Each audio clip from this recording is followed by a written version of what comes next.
വൈപ്പിൻകരയിലെ റോഡുകളുടെ വിശേഷത്തിൽ എളങ്കുന്നപ്പുഴ ഗ്രാമപഞ്ചായത്ത് 22ാം വാർഡ്, നേരത്തെ 21ആയിരുന്നു. അപ്പോൾ അത് നമ്മുടെ പ്രസിഡന്റ് ബെന്നിയുടെ വാർഡാണ്. ഇത് നമ്മുടെ സോഡാക്കോര കുഞ്ഞത്തിൻ്റെ അവിടെ നിന്ന് ഏകദേശം ഈ റോഡ് പൊട്ടിപ്പൊളിഞ്ഞിടക്കുകയാണ്. അത് സ്കൂളും മറ്റും ബസ് സ്റ്റോപ്പ് വഴി കയറണമെങ്കിൽ റോഡിൻ്റെ അവസ്ഥ ശോചനീയാവസ്ഥയാണ്. ഇത് നമ്മുടെ രണ്ടാമതും പറയുന്നത് നമ്മുടെ എളങ്കുന്നപ്പുഴ ഗ്രാമപഞ്ചായത്ത് ഇപ്പോൾ ഭരിക്കുന്ന പ്രസിഡന്റിൻ്റെ വാർഡാണ്. അപ്പോൾ ഇത് പ്രസിഡന്റിന് ഗ്രാമപഞ്ചായത്തും നമ്മുടെ റോഡുകളുടെ വിശേഷത്തിൽ പെടുത്തണമെന്ന് ഈ പരിസരവാസികൾ പറഞ്ഞ കാരണം ഞാൻ വന്നതാണ്. അപ്പോൾ ഇത് എല്ലായിടത്തും പൊട്ടിപ്പൊളിഞ്ഞ് കിടക്കി ചെയ്യണ്ട റോഡിൻ്റെ ഇത് തന്നെ കാർപ്പിൽ റോഡായിട്ട് മുട്ടും. ഈ റോഡിൻ്റെ എല്ലായിടത്തും പൊട്ടിപ്പൊളിഞ്ഞ് കിടക്കി. അത് സ്കൂൾ മുറ്റത്തോട്ട് കയറുമ്പോൾ എന്ന് പറഞ്ഞാൽ കൂടുതൽ ആവശ്യതകൾ പൊട്ടിപ്പൊളിഞ്ഞ് കിടക്കും.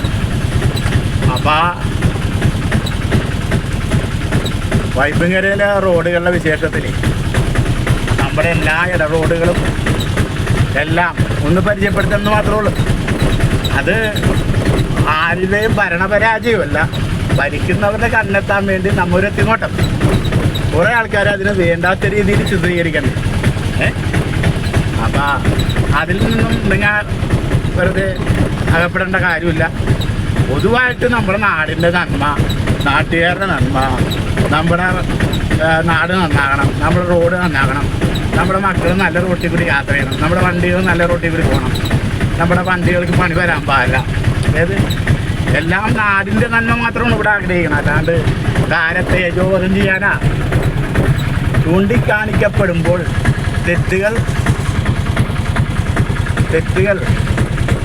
വിളിച്ചു പറയുമ്പോൾ അതൊരു രാഷ്ട്രീയവൽക്കരണോട്ട് കൂടണ്ട. കാരണം ഈ വൈപ്പിൻകരയിലെ റോഡുകളുടെ വിശേഷം അതെല്ലാ ഭരണാധികാരികളും അറിയണമല്ല. മാറി ഇപ്പോൾ 10 കൊല്ലോട്ട് മാറി വന്നേക്കണ പറയണം. അപ്പോൾ അവരും പറയണം 12 ഏതെങ്കിലും ഫണ്ടൊക്കെ ഉപയോഗിച്ച് നമുക്ക് നാട് നന്നാക്കാന്ന്. ഇപ്പോൾ ഒരേ പാർട്ടി ഭരിക്കുന്നത്, ഒരേ ബ്ലോക്ക് പഞ്ചായത്ത്, ഒരു ജില്ലാ പഞ്ചായത്ത്. അപ്പം ഏറ്റവും കൂടുതൽ ക്ഷേമ പ്രവർത്തനങ്ങൾ ചെയ്യാൻ പറ്റിയ സമയമുണ്ട് നിങ്ങൾക്ക്.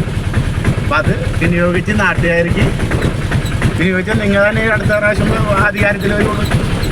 നാടിന് നന്മ ചെയ്താൽ അപ്പോൾ അധികാരത്തിലുണ്ട്. അതുകൊണ്ടാണല്ല കഴിഞ്ഞ 5 കൊല്ലം മുമ്പ് പിണറായി വിജയൻ 5 കൊല്ലം മുമ്പ് ഭരിച്ച് അത് കഴിഞ്ഞ് പിന്നെ ജനങ്ങൾ 5 കൊല്ലം കൊടുത്തു. അപ്പോൾ രണ്ടാമത് നമ്മുടെ ഇവിടെ സാധാരണ 5 കൊല്ലം മാറ്റം വന്നാണ്. 10 കൊല്ലം മുതലേ ജനങ്ങളുടെ അംഗീകാരമാണ്. അപ്പോൾ അതേപോലെ നിങ്ങൾക്ക് അംഗീകാരം കിട്ടാൻ വേണ്ടി നിങ്ങൾ ജനക്ഷേമ പ്രവർത്തനങ്ങൾ ചെയ്യില്ലേ, ഇതേപോലെ നന്മകൾ ചെയ്യും. അല്ലാണ്ട് തെറ്റുകൾ കാണിക്കുന്നത് വിമർശിക്കണമല്ല. ഇത് നമ്മൾ സ്കൂട്ടം ബസ് സ്റ്റോപ്പിലോട്ട് കയറി. അപ്പോൾ ഇത് ഫോളോ ചെയ്യുക, ലൈക്ക് ചെയ്യുക, ഷെയർ ചെയ്യുക. ഇത് സ്കൂട്ടം ബസ് സ്റ്റോപ്പാണ്. പരമാവധി ഷെയർ ചെയ്യുക. സന്തോഷ് തേരോത്തെന്ന യൂട്യൂബ് ചാനലിൽ ഉണ്ട്, പിന്നെ ഇൻസ്റ്റാഗ്രാമുണ്ട്, ഫേസ്ബുക്ക് പേജുണ്ട്. അപ്പോൾ പരമാവധി ഷെയർ ചെയ്യാനും പരമാവധി ലൈക്ക് ചെയ്യാനും നിങ്ങളുടെ കമൻറ്റുകൾ, നിങ്ങളുടെ പ്രതിഷേധങ്ങൾ ഇതൊക്കെ ഇതിലേക്ക് കമൻറ്റ് ചെയ്യുക. Okay, thank you.